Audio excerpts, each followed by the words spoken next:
Hello aspirants. ये हमारा series में लेक्चर नंबर 14 और आज हम न्यू चैप्टर स्टार्ट करेंगे, वो है सिटीजनशिप। मैंने लक्ष्मीकांत के हर एक चैप्टर को इस तरह के डायग्राम्स, फ्लो चार्ट्स और माइंड मैप्स में कन्वर्ट किया है, जिससे कि आप पूरी बुक को कम से कम टाइम में रिकॉल कर सको और रिवाइज कर सको। तो अगर आपको इसकी पीडीएफ चाहिए तो ये मैंने टेलीग्राम पे अपलोड कर दिया है। इसकी लिंक मैं कमेंट सेक्शन में और डिस्क्रिप्शन दोनों जगह पे पिन कर दूंगी। ठीक है, तो चलिए अभी लेक्चर को स्टार्ट करते हैं। और अगर आपको मेरा काम पसंद आता है तो please subscribe to the channel और आपके दोस्तों के साथ भी इसे शेयर कीजिए, जिससे मुझे भी मोटिवेशन मिले। तो सबसे पहले मैं आपको कुछ याद करवाना चाहती हूँ। मैं आपको अब एक दूंगी ट्रिक। ये ट्रिक है स्टोरी के फॉर्मेट में। तो इमेजिन करो कि आप स्कूल में हो। ठीक है, इमेजिन करो खुद को कि आप 5th और 6th स्टैंडर्ड में हो और आपके स्कूल में सेलिब्रेट किया जा रहा है फ्रीडम डे। ठीक है, और आपके टीचर ने ये बोला कि आपको कल फ्रीडम डे पे स्पीच देनी है। तो आप तैयार हो गए। तो आप खुद को इमेजिन करो कि आप 6-7 स्टैंडर्ड में हो, आप स्कूल यूनिफॉर्म में हो और आप जा रहे हो स्कूल में। किस लिए? कि फ्रीडम डे है और आपको क्या करना है, आपको स्पीच देनी है बहुत अच्छे एक्सप्रेशंस के साथ। तो इसलिए आप जा रहे हो, स्कूल पहुंचे। स्कूल में आपको देनी है स्पीच असेंबली हॉल में। तो आप आ गए स्टेज पे असेंबली हॉल में। अब असेंबली हॉल में बाकी के स्टूडेंट्स, टीचर्स, ये सब क्या कर रहे हैं? ये सब भी एसोसिएट हो रहे हैं। तो इनका क्या हो रहा है? एसोसिएशन हो रहा है। लेकिन आपको पता है कि जब किसी असेंबली हॉल में बहुत सारे लोग इकट्ठा हो जाते हैं तो क्या करते हैं? वो बहुत सारे यहाँ से वहाँ जाते हैं, मूवमेंट करते हैं ना, बहुत सारी मूवमेंट करते हैं। तो फिर क्या हुआ? ऐसी ही मूवमेंट चल रही थी। तो तब एकदम से सब क्या हो गए? शांत हो गए। सब ऐसे लाइन से एकदम से शांत हो गए। पता है, तो ये रिसाइड हो गए एक जगह पे। क्या हो गए? रिसाइड हो गए। तो वहाँ से आपको ये और उसके बाद आप पूछोगे कि मैम ये सब लोग रिसाइड क्यों हो गए, एकदम शांत क्यों हो गए? क्योंकि वहाँ से प्रोफेसर आ रहे थे जो बहुत स्ट्रिक्ट है। उनको बिल्कुल पसंद नहीं है कि अगर आप असेंबली हॉल में हो और मस्ती कर रहे हो और मूवमेंट कर रहे हो। ठीक है, ये स्टोरी है। ये स्टोरी याद हुई। तो इससे हम क्या याद करेंगे? हम याद करेंगे कि हमारे आर्टिकल नंबर 19 के अंदर जो 6 राइट टू फ्रीडम्स दिए हैं वो इन सीक्वेंस क्या क्या है। तो पहला क्या है? आप क्या कर रहे हो? स्पीच दे रहे हो एक्सप्रेशन के साथ। यह है पहला। इसको हम डिटेल में देखेंगे जब हम फंडामेंटल राइट का चैप्टर देखेंगे। इसको हम और डिटेल में देखेंगे, लेकिन बस मैं आपको अभी याद करवाने के लिए बता रही हूँ। फिर क्या हुआ? फिर हुई असेंबली, फिर होता है राइट टू एसोसिएशन, फिर होता है राइट टू मूवमेंट, और आपको एक जगह पे आप रिसाइड हो गए तो रिसाइड से आपको याद करना है रेसिडेंस। तो ये हो गया 5। और प्रोफेसर आ गए तो सब लोग शांत हो गए, मूवमेंट बंद कर दी। तो यहाँ से आपको याद रखना है प्रोफेशन। इतना याद हुआ। चलो अब हम सिटीजनशिप के चैप्टर को स्टार्ट करते हैं। सिटीजनशिप की पता है खास बात क्या है? जब ये हमारे पास नहीं होती है तब हमें इसका इंपॉर्टेंस पता चलता है। समझे? तो देखो, हमने इसके पहले जो लेक्चर्स हुए हमारे, इसमें हमने आर्टिकल 1 to 4 देखा। अब हम सिटीजनशिप देखेंगे क्योंकि ये बहुत इंपॉर्टेंट चीज़ है। ये आती है 5 to 11 और आती है पार्ट 2 में। ठीक है, इतना याद रखना है, फैक्चुअल इंफॉर्मेशन है। तो देखो, जब हम टाइप ऑफ पीपल देखते हैं इंडिया में, किस तरह के लोग रह रहे हैं हमारे देश में, तो कुछ लोग ऐसे हैं जो कि है सिटीजन्स, और कुछ लोग ऐसे हैं जो इंडिया में रह रहे हैं लेकिन वो सिटीजन्स है नहीं, या फिर कभी कभी आते हैं हमारी इंडिया में but they are aliens. Aliens मतलब और सिटीजन्स, इन दोनों में डिफरेंस क्या है? अगर आपको कोई पूछे कि सिटीजनशिप में और एलियंस में डिफरेंस क्या है, तो हमारे जो सिटीजन्स होते हैं तो वो होते हैं मेंबर्स ऑफ द स्टेट। मतलब स्टेट यहाँ पे मतलब कंट्री, इंडिया। दूसरी सबसे इंपॉर्टेंट बात यह है कि उनके पास पॉलिटिकल और सिविल राइट्स होते हैं। समझ में आया? लेकिन ये जब हम एलियंस की बात करते हैं तब इनके पास पॉलिटिकल या फिर जो सिविल राइट्स है ये नहीं होंगे। और ये इनके पास किसकी मेंबरशिप होगी? ये कहाँ के होंगे? वो जिस कंट्री से बिलोंग करते हैं वहाँ के होंगे। और जो हमारे सिटीजन्स होते हैं इनकी एलिजेंस किसकी तरफ होगी? इंडिया की तरफ होगी। एलियंस की उनकी खुद की कंट्री की तरफ होगी।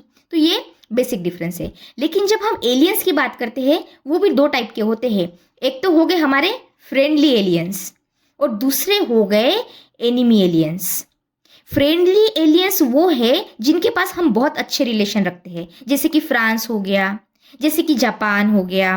लेकिन एनिमी एलियंस कौन से हैं? जैसे कि हाइपोथेटिकली स्पीकिंग कि कल जाके इंडिया का और पाकिस्तान का वॉर शुरू हो जाए, ठीक है, तो फिर इसका मतलब क्या होगा कि अगर पाकिस्तान का कोई इंसान इंडिया में आता है तो इसको क्या कंसीडर किया जाएगा, एनिमी एलियन। इतना डिफरेंस समझ में आया? Very good. अब देखो, इन दोनों के बीच में जो फ्रेंडली एलियंस है और एनिमी एलियंस है, तो ऑब्वियसली जो फ्रेंडली एलियंस है इनके पास ज़्यादा राइट्स होते हैं, ज़्यादा सुविधाएं होती है as compared to these enemy aliens. अब देखो, सबसे बेसिक चीज़, कुछ राइट्स है, कुछ प्रिविलेजेस है जो हमारे इंडियन सिटीजन्स को है लेकिन एलियंस के पास अवेलेबल नहीं है। अब आप बोलोगे कि मैम आप ये चीज़ हमको क्यों बता रहे हो? वो इसलिए बता रही हूँ क्योंकि मुझे आपको एक्सप्लेन करना है कि सिटीजनशिप आपको मिली है, इसका इम्पोर्टेंस क्या है, इसकी सिग्निफिकेंस क्या है, इतना क्यों इम्पोर्टेंट है। तो ये समझने के लिए आपको ये समझना होगा कि किस तरह के राइट्स आपको मिल रहे हैं और प्रिविलेजेस आपको मिल रहे हैं एज ए इंडियन सिटीजन, जो कि एलियंस को नहीं मिलते। तो सबसे इम्पोर्टेंट बात पहला ये है, जल्दी से बताइए, हमने ये पहले आर्टिकल में देखा था, राइट टू इक्वल अपॉर्चुनिटी किसके अंडर आता है, जल्दी से बताइए, रिकॉल कीजिए। ये आता है आर्टिकल नंबर 16। Very good. इसके बाद अंडर द पब्लिक एम्प्लॉयमेंट, ये हो गया आर्टिकल। अभी हमने आर्टिकल 19 देख लिया क्या था। इसके बाद कल्चरल और एजुकेशनल राइट्स होते हैं, कौन से किसके अंडर आता है आर्टिकल, जल्दी से बताइए, रिकॉल कीजिए। हम पहले ले चुके हैं आर्टिकल नंबर 29 और आर्टिकल नंबर 30। Very good. और राइट अगेंस्ट डिस्क्रिमिनेशन, ये कौन सा आर्टिकल था, जल्दी से बताइए, ये था आर्टिकल नंबर 15। Very good. मतलब स्टेट जो है ये किसी इंडिविजुअल के अगेंस्ट डिस्क्रिमिनेट नहीं कर सकता on the basis of religion, race, caste, sex, place of birth, ये बात थी। और अभी कॉमन सेंस लगाओ, बहुत कॉमन सेंस लगाओ। प्रेसिडेंट की इतनी इंपॉर्टेंट पोजीशन है, वाइस प्रेसिडेंट हो गए, जजेस हो गए court, supreme court, high court के, गवर्नर हो गए, अटॉर्नी जनरल हो गए, एडवोकेट जनरल हो गए, इतनी इंपॉर्टेंट पोजीशन जो है हमारी कंट्री की, क्या हम वो किसी एलियन को देंगे? क्या किसी दूसरे कंट्री के सिटीजन को देंगे? नहीं देंगे। ये तो रिजर्व रहेगी exclusively to the citizen of India. सही बात है। इसके बाद जो हमारे सिटीजन्स है उनको क्या होगा, उनके पास होगा राइट टू वोट इलेक्शन में, और राइट टू कंटेस्ट, मतलब ये member of parliament, member of legislative assembly इसके लिए कंटेस्ट कर सकते हैं। कोई एलियन आके ये चीज़ नहीं करेगा, ठीक है। ये कॉमन सेंस से याद रखना है आपको। अभी चलिए अब स्टार्ट करते हैं हम। सिटीजनशिप आपको मिल गई, इसके साथ आपको कुछ राइट मिले, इसकी सिग्निफिकेंस हमने अभी देखी, लेकिन आपकी कुछ ड्यूटीज़ भी है। उससे पहले आपको ये बात समझनी है कि जो प्रेसिडेंट है हमारे इंडिया के, हमारे जो ऑनरेबल प्रेसिडेंट ऑफ इंडिया है, ये अगर इनका जन्म इंडिया में हुआ है ये एक चीज़ हो सकती है, या फिर ये नेचुरलाइजेशन की प्रोसेस से भी सिटीजनशिप ले सकते हैं। इन दोनों भी केस में हमारे इंडिया के प्रेसिडेंट एलिजिबल है कंटेस्ट करने के लिए इलेक्शन, लेकिन ये चीज़ जो है ये यूएसए में नहीं होती है। आपने देखा होगा अभी न्यूज़ में हमेशा जो डोनाल्ड ट्रंप है और एलॉन मस्क है, इनके बीच में हमेशा झगड़ा चलते रहता है ट्विटर पे। एलॉन मस्क बोलते हैं कि मैं अपनी खुद की पॉलिटिकल पार्टी बनाऊंगा, और फिर ट्रम्प भी उनको पता नहीं ऐसे कुछ जवाब देते रहते हैं कि तुम यहाँ के नहीं हो, ये वो। तो आपको पता है कि एलॉन मस्क साउथ अफ्रीका से है इनका ओरिजिन, तो क्या ये प्रेसिडेंट बन सकते हैं? नहीं बन सकते। इनके पास यूएसए की सिटीजनशिप हो या ना हो फर्क नहीं पड़ता है, क्योंकि इनका जन्म यूएसए में नहीं हुआ था। तो ये जो यूएसए के प्रेसिडेंट नहीं बन सकते, ये खुद की पार्टी भले ही बना ले। लेकिन ट्रंप का ऐसा केस है क्या? नहीं, इनका जन्म यूएसए में हुआ था, तो ये एलिजिबल है to become the president of USA. तो ये एक डिफरेंस आपको याद रखना है। लेकिन ये जो केस है ये हमारे इंडिया में एप्लीकेबल नहीं है। नेचुरलाइजेशन हो या बॉर्न, दोनों भी तरह से हमारे प्रेसिडेंट को चांस मिलेगा, मतलब किसी भी सिटीजन को चांस मिलेगा प्रेसिडेंट के लिए पार्टिसिपेट करने के लिए, ठीक है। दूसरी बात ये है कि ये जो सिटीजनशिप होती है ये इसमें हमारी ड्यूटी ये है कि हम हमारे जो नेशनल फ्लैग है, एंथम है, इनकी रिस्पेक्ट करें। जो सिम्बॉल्स होते हैं नेशनल, उसकी रिस्पेक्ट करें। और हमने फंडामेंटल ड्यूटीज़ में देखा था शॉर्ट में बहुत पहले कि बहुत सारे जो फंडामेंटल ड्यूटीज़ दी है उसमें आपको अगर याद हो तो मैंने आपको बताया था कि आपको आपके देश को डिफेंड करने के लिए जाना है if called upon two do so. तो ये भी एक ड्यूटी है। आपको टैक्स भी देना है। तो ये सारी चीज़ें हैं सिटीजनशिप में। अब देखिए अच्छा, यहाँ पे बहुत से बच्चे गलती करते हैं, इसको बिल्कुल भी गलत नहीं करना है, यहाँ पे कन्फ्यूजन होता है। आर्टिकल नंबर 5 to 11 हम लोग देख रहे हैं, तो यहाँ पे क्या हो रहा है, यहाँ पे बस आपको ये चीज़ बताई जा रही है कि जब कमेंसमेंट हुआ था कॉन्स्टिट्यूशन का, कब हुआ था, जल्दी से बताइए, डेट हम देख चुके हैं, 26 जनवरी 1950 को जब हमारा कॉन्स्टिट्यूशन का कमेंसमेंट हुआ था, उसके बाद हमारी सिटीजनशिप स्टार्ट हुई।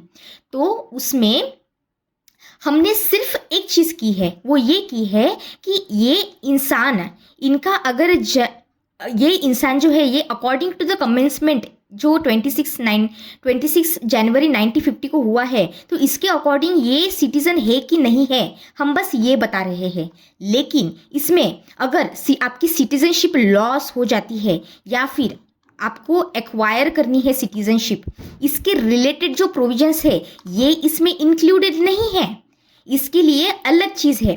जो आर्टिकल नंबर 5 to 11 है, ये और एक चीज़ करता है, वो ये कि ये पार्लियामेंट को एम्पावर करता है कि आप लोग सिटीजनशिप के रिलेटेड लॉज बनाओ। समझ में आया? तो यहाँ पे दो चीज़ें की जा रही है अंडर आर्टिकल 5 to 11। पहली ये कि आप आइडेंटिफाई कर रहे हो कि ये सिटीजन है कि नहीं, या है कि नहीं अकॉर्डिंग टू सर्टन क्राइटेरियाज, और दूसरी चीज़ कि आप पार्लियामेंट को एम्पावर कर रहे हो कि लॉ बनाना है कि नहीं बनाना है, मतलब आप बनाओ, सिटीजनशिप के रिलेटेड लॉज आप बनाओ। तो ये चीज़ होगी। इसीलिए हमारी पार्लियामेंट ने क्या किया, इन्होंने लाया इनैक्टमेंट ऑफ सिटीजनशिप एक्ट, वो भी 1955 में। तो अगर लॉस के रिलेटेड आपकी सिटीजनशिप चली जाती है, या फिर आपको सिटीजनशिप चाहिए, या फिर इसके रिलेटेड कोई भी चीज़ हो, तो ये सारी चीज़ें दी है enactment of citizenship act of 1955। ये डिफरेंस समझ में आया दोनों चीज़ों में? Very good. चलिए फिर हम अब आगे बढ़ते हैं।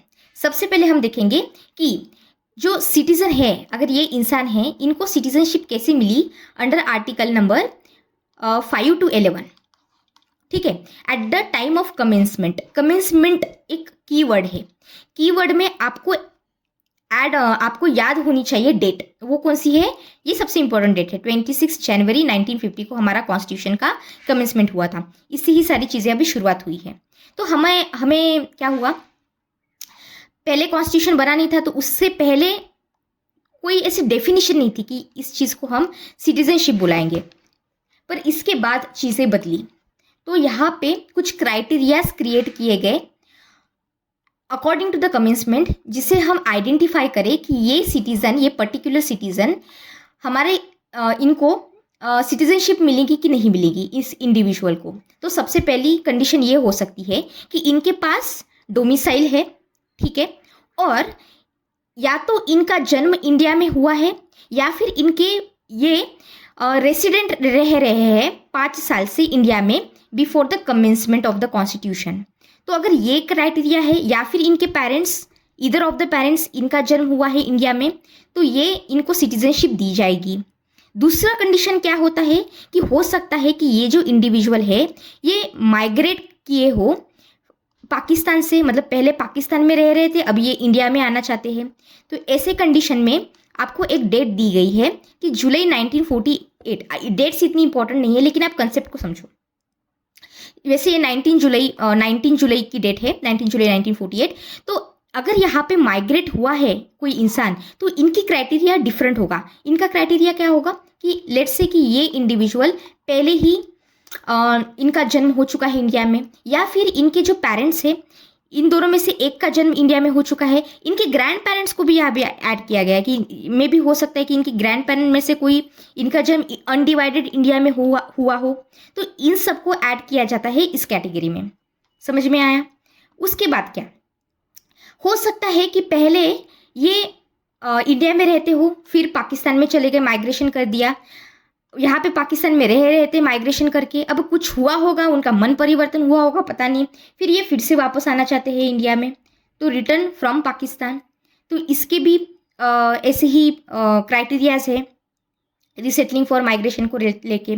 और जो ओवरसीज इंडियंस होते हैं, जो जिनका जन्म हो चुका है अनडिवाइडेड इंडिया में, जब हमारा पार्टीशन नहीं हुआ था, तो वो भी कंसिडर किए जाएंगे for the citizenship of India with certain changes. इतना समझ में आया? चलो, तो यही सिंपल चीज़ मैंने आपको यहाँ पे डायग्रामेटिक फॉर्मेट में समझाई है। अब देखिए, हमारा जो सिटीजनशिप एक्ट था जो आया था 1955 में, इसमें एक प्रोविजन था जिसे कहा जाता है कॉमनवेल्थ सिटीजनशिप प्रोविजन। इसका मतलब ये, आपको पता है जो ब्रिटिशर्स थे इन्होंने बहुत सारी कॉलोनीज बना के रखी थी। जब इन सारी कॉलोनीज को इंडिपेंडेंस मिली तो फिर ब्रिटेन ने एज अ पीस जेस्चर ये बोला कि हम इन सारी कंट्रीज को एक करेंगे और हम सब मिलके ना गेम खेलेंगे, जिसको बोला गया कॉमनवेल्थ। मतलब ये जो कंट्रीज है, ये सारी कंट्रीज एक साथ आती है और ये शेयर करती है एक पास्ट, वो ये कि ये सब एक बार हिस्ट्री में ब्रिटेन की कॉलोनीज रह चुकी है। समझ में आया? For example Canada. तो क्या होगा यहाँ पे, हो सकता है तो according to this commonwealth citizenship provision, India क्या करता था, इन कंट्रीज के जो सिटीजन्स है इनको कुछ स्पेशल ट्रीटमेंट दी जाती थी, कुछ स्पेशल राइट्स दिए जाते थे। समझ में आया? As a good gesture from India. लेकिन कुछ टाइम के बाद क्या किया गया, इसको निकाल दिया गया, रिपील किया गया इस प्रोविजन को, क्योंकि हमारे जो सिटीजनशिप के प्रोविजंस है इसको स्ट्रॉन्ग किया गया because of some security, international security related issues आ रहे थे उसकी वजह से। तो ये चीज़ निकाली गई अमेंडमेंट के द्वारा इन 2003। बस इतनी ही चीज़ आपको याद रखनी है, इससे ज़्यादा याद नहीं रखनी है, जस्ट फॉर द जनरल आपको एक आइडिया हो इसलिए बता रही हूँ और कुछ नहीं। तो अब हम क्या करेंगे, हम चीज़ों को देखेंगे कि आप किस तरीके से, अब तो हमने देख लिया कि जब कमेंसमेंट हुआ था कॉन्स्टिट्यूशन से उसकी वजह से तो हमें सिटीजनशिप मिली अंडर आर्टिकल नंबर 5 to 11 के रिलेटेड, ठीक है।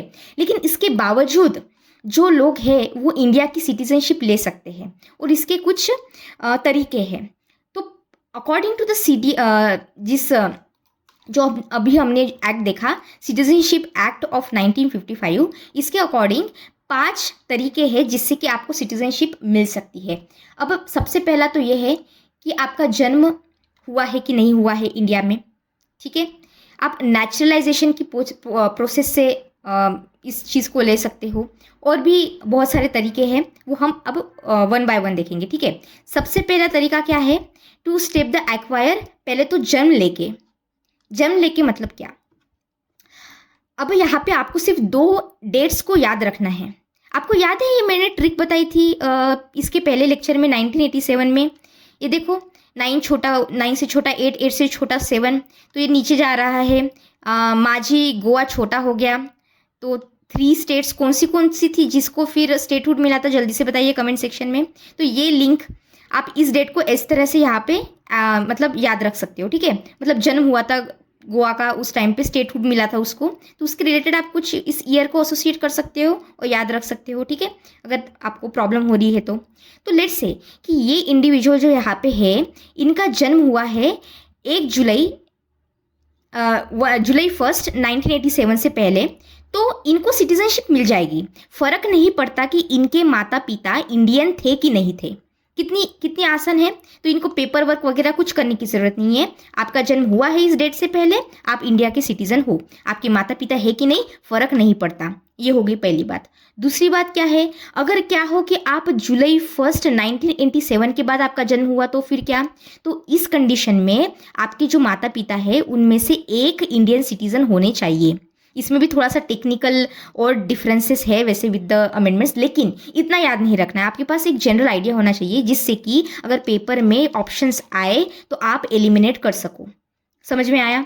फिर देखो थर्ड क्या है, 2004। लेट्स से अब और एक डेट दी गई है कि अगर December 3, 2004 अगर इसके बाद आपका जन्म होता है, इन दैट केस आपके जो दोनों भी पेरेंट्स हैं, एक तो वो इंडियन होनी चाहिए। अगर वो चीज़ नहीं है तो दोनों में से एक भी इंडियन हो तो चलेगा, लेकिन एक कोई दूसरा और जो आपका बचा हुआ पेरेंट है उनमें से वो इलीगल माइग्रेंट नहीं होने चाहिए। मतलब ये है इंडिया के और ये है illegal migrant, then in that case आपको इंडियन सिटीजनशिप के लिए आप अप्लाई नहीं कर पाओगे, मतलब आप नहीं बनोगे विद बॉर्न कैटेगरी। समझ में आया?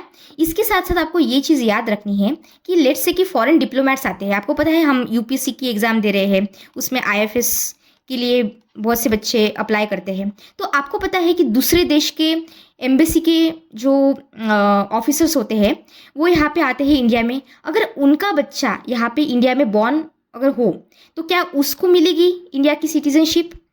तो आंसर है नहीं, नहीं मिलेगी।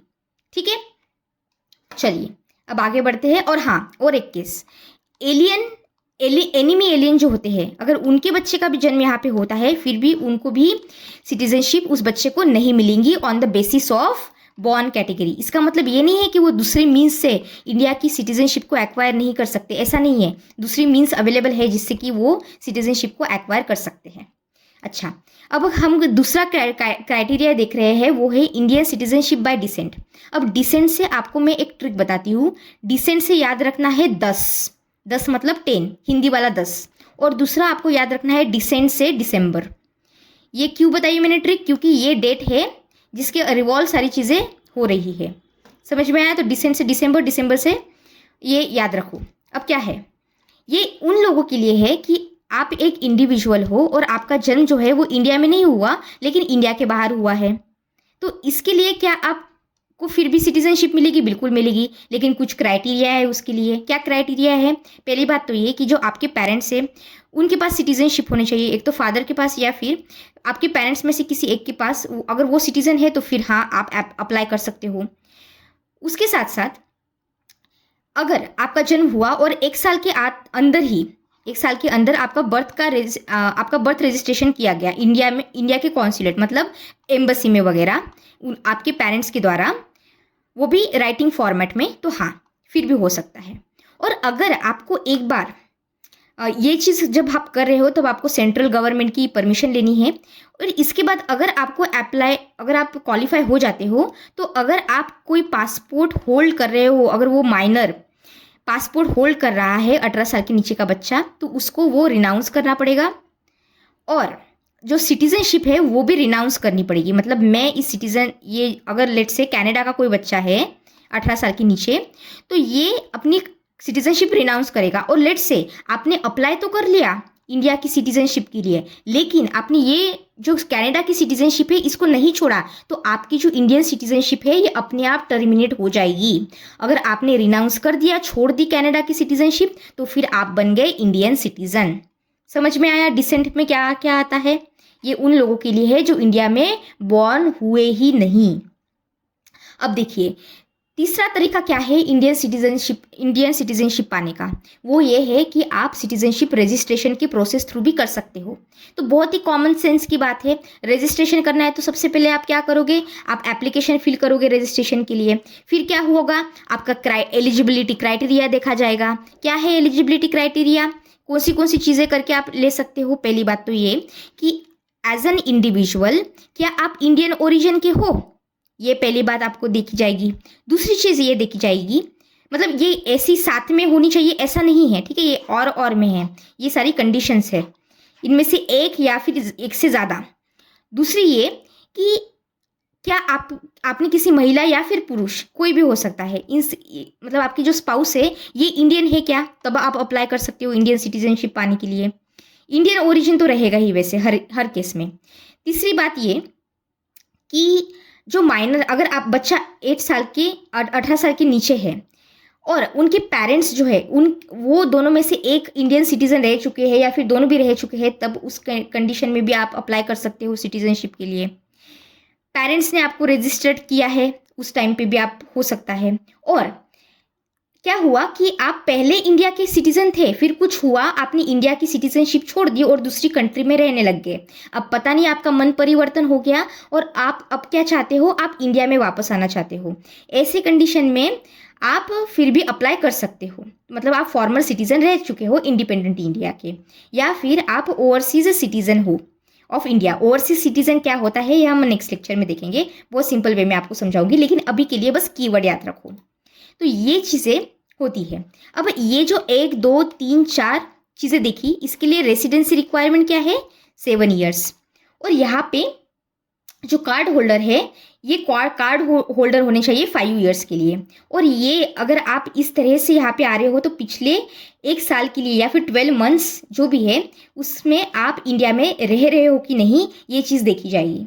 समझ में आया? और यहाँ पे भी आप 12 मंथ से यहाँ पे रह रहे हो कि नहीं, ये चीज़ देखी जाएगी। जैसे ही आपको सिटीजनशिप मिलती है तो आपको लेनी है ओथ लेने के बाद आप बन जाओगे citizen of India. Simple process है, ठीक है। चलिए अब नेचुरलाइजेशन से देखते हैं कि इंडियन सिटीजनशिप को नेचुरलाइजेशन से कैसे लिया जाता है। ध्यान से सुनिएगा। सबसे पहली बात तो ये है कि लेट्स से ये कंट्री ए है और ये कंट्री बी है। इसको मैं स्टोरी के फॉर्मेट में समझाती हूँ। तो हमारी ये है सना। सना क्या चाहती है कि ये इंडिया की बने सिटीजन बाय नेचुरलाइजेशन की प्रोसेस से। तो सना पहले तो बी कंट्री से आती है, लेकिन उसे अभी इंडिया की सिटीजनशिप चाहिए। तो सबसे पहले इंडिया क्या करेगा, अगर नेचुरलाइजेशन की प्रोसेस से सना को सिटीजनशिप देनी है इंडिया की, तो पहले इंडिया देखेगा कि सना बी कंट्री से आती है, तो बी कंट्री में क्या इंडियन सिटीजन्स को भी सिटीजनशिप दी जाती है with the help of naturalisation. अगर दी जाती है तो फिर सना को भी मिलेगी, अगर नहीं दी जाती, अगर यहाँ पे इंडियन सिटीजन्स को दूसरे देश में सिटीजनशिप नहीं मिल रही है, तो इंडिया भी बोलेगा कि भाई तुम हमारे सिटीजन्स को सिटीजनशिप नहीं दे रहे हो तो हम आपको क्यों दे, तो फिर इंडिया मना कर देगा। ये हो गया नेचुरलाइजेशन में पहली चीज़। दूसरी चीज़ ये कि अगर सना ने डिसाइड कर लिया कि उसको सिटीज़न बनना है, तो पहले तो जिस कंट्री में वो रह रही थी उसको उस सिटीजनशिप को छोड़ना पड़ेगा, ठीक है। उसके बाद हमारी कंट्री के, हमारी इंडिया की लोग क्या करेंगे, फिर जो सिटीजनशिप देते हैं वो ये देखेंगे कि सना क्या पिछले 12 महीनों से लगातार इंडिया में रह रही है। क्योंकि देखो 2 क्राइटेरियाज होते हैं। पहली बात तो ये कि 11 ईयर की रेसिडेंसी देखी जाती है, मतलब ये कंटिन्यू नहीं रहती। मतलब जैसे एस्टिमेट ले लो 14 ईयर्स देखा जाता है। 14 ईयर्स में अगर आप 11 साल इंडिया में रह चुके हो, ये तो देखी ही जाती है चीज़।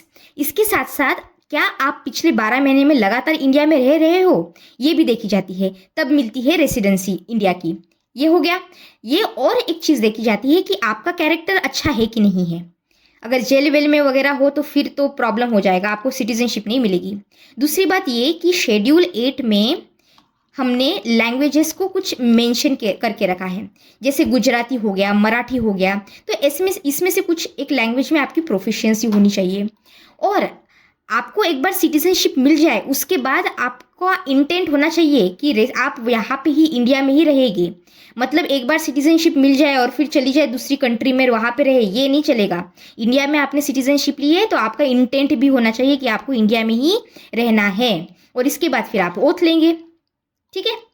ये हो गया हमारा। अब ये है लास्ट, वो है process of incorporation, territory incorporation. मतलब ये कि हाइपोथेटिकली स्पीकिंग कि इंडिया कल जाके किसी कंट्री का, ABC कंट्री का लेट से कुछ एरिया हमारे इसमें इंक्लूड कर लेता है। तो अगर ABC में 20 लोग रह रहे थे तो उन सारे 20 लोगों को इंडियन सिटीजनशिप मिल जाएगी। लेट से आज ही इंडिया ने किसी टेरिटरी को ले लिया 31 जुलाई को, तो 31 जुलाई से, इस डेट से जो 20 लोग रह रहे थे उस एरिया में, उन सबको मिल जाएगी citizenship as notified by the government of India. ये मैं हाइपोथेटिकल एग्जांपल दी हूँ आपको समझने के लिए। तो सबसे पहली बात ये कि टेरिटरी पार्ट बन जाती है इंडिया का। इससे पहले और ये चीज़ हो चुकी है, जैसे पौंडीचेरी फ्रांस की टेरिटरी थी, इंडिया की बनी बाद में। तो ये एक एग्जाम्पल आप ले सकते हो। दूसरा एग्जाम्पल ये कि सिक्किम का ले सकते हो। सिक्किम ने बोला था, हमने पहले भी लेक्चर में देख चुके हैं। तो ये सारे सिक्किम के लोग को क्या मिला, इंडियन सिटीजनशिप मिली। समझ में आया। दूसरा ये कि गवर्नमेंट स्पेसिफाई करेंगी कि जो आइडेंटिटी से इंडिविजुअल की एलिजिबल है कि नहीं सिटीजनशिप बनने के लिए वगैरह, और फिर सिटीजनशिप का ऑर्डर फॉर्मली दिया जाएगा, और इस तरह से आपको मिलेगी सिटीजनशिप। अब देखिए इसमें सबसे इंपॉर्टेंट क्या है, जब हम एक्विजिशन की बात, इनकॉर्पोरेशन की बात करते हैं, इनकॉर्पोरेशन में सबसे इंपॉर्टेंट है आपका आसाम अकॉर्ड। आसाम अकॉर्ड क्या है, आसू, इस तरह की कुछ एक ऑर्गेनाइजेशन थी आसाम में, और हमारी गवर्नमेंट ऑफ इंडिया थी। इन दोनों के बीच में बना पीस अकॉर्ड। तो ये पीस अकॉर्ड था नथिंग बट आसाम अकॉर्ड। तो क्या हुआ कि हमारा प्यारा आसाम यहाँ पे, और यहाँ पे था बांग्लादेश। तो बांग्लादेश के बहुत सारे जो लोग हैं वो आ रहे थे आसाम में। अब क्यों आ रहे थे, बहुत सारे रीज़न है उसके। पहली बात तो ये कि आसाम इतना सुंदर स्टेट, यहाँ पे तो सबसे पहले बहुत ज़्यादा रिसोर्सेस, और यहाँ की जो पॉपुलेशन है वो भी बहुत कम थी, यहाँ पे कोई था नहीं, तो इसलिए ये बना अट्रैक्शन। दूसरी बात ये कि बांग्लादेश में बहुत सारे रिलीजियस परसिक्यूशन हो रहे थे। रिलीजियस परसिक्यूशन मतलब क्या, कि रिलीजन देख के लोगों को मारना। बहुत सिंपल वर्ड में बताया मैंने आपको समझ में आने के लिए। और इसके साथ साथ बहुत सारे पॉलिटिकल अनरेस्ट था, सोशल अनरेस्ट था, पॉलिटिकल एजिटेशन था, पॉवर्टी थी, अनएम्प्लॉयमेंट का प्रॉब्लम था, ऐसे बहुत सारी चीज़ें थी। इसलिए क्या हो रहा था, यहाँ पे हो रहा था माइग्रेशन, इसलिए यहाँ के जो लोग थे वो आगे तंग, फिर हो गए प्रोटेस्ट वगैरह, ये सारी चीज़ें हुई आफ्टर अ लॉन्ग टाइम। फिर डिसाइड किया गया कि सिटीजनशिप को लेके हमको अकॉर्ड लाने हैं और उसके अकॉर्डिंग चेंजेस करने हैं। अब ये चेंजेस कौन से हैं ये देखने हैं आपको। पहली बात तो ये 1966 का ईयर ध्यान में रखो, यहाँ पे अभी ईस्ट पाकिस्तान है, बांग्लादेश नहीं है, क्योंकि बांग्लादेश बना है 1971 में। तो 1966 में क्या हुआ, सबसे पहले डिफरेंस को बहुत अच्छे से समझो, समझ में आया डिफरेंस क्या है। ये इंडिविजुअल है, ये आए आसाम में 1 जनवरी 1966 से पहले।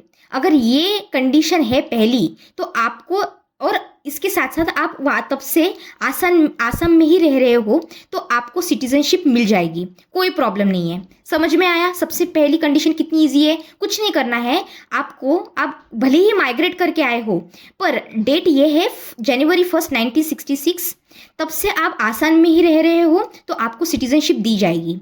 लेकिन अगर आप माइग्रेट करते हो 1966 से 1971 को क्या हुआ था, ईस्ट पाकिस्तान बना था हमारा बांग्लादेश। तो इस बीच में अगर आप आए हो तो आपको सिटीजन डायरेक्टली कंसीडर नहीं किया जाएगा, आपको कंसीडर किया जाएगा फॉरेनर। अगर आपको इंडियन सिटीजनशिप चाहिए तो आपको क्या करना पड़ेगा, आपको रजिस्ट्रेशन करना पड़ेगा, आपको 10 साल वेट करना पड़ेगा और उसके बाद आपको सिटीजनशिप मिलेगी। तब तक आप इंडिया के इलेक्शन में वोट नहीं कर सकते, लेकिन आप प्रॉपर्टी खरीद सकते हो, यहाँ पे आप रह सकते हो, आपके बच्चों को क्लास में मतलब किसी स्कूल में एडमिट कर सकते हो, या ये सारी चीज़ें तो होगी। लेकिन जो ये 10 ईयर का क्राइटेरिया है और रजिस्ट्रेशन का क्राइटेरिया है, तो ये आपको याद रखना है। समझ में आया।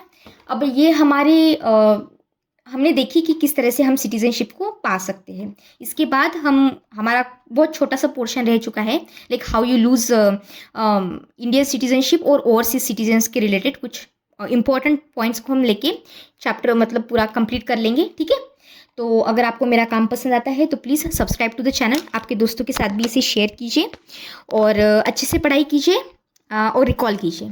Thank you very much. God bless you all.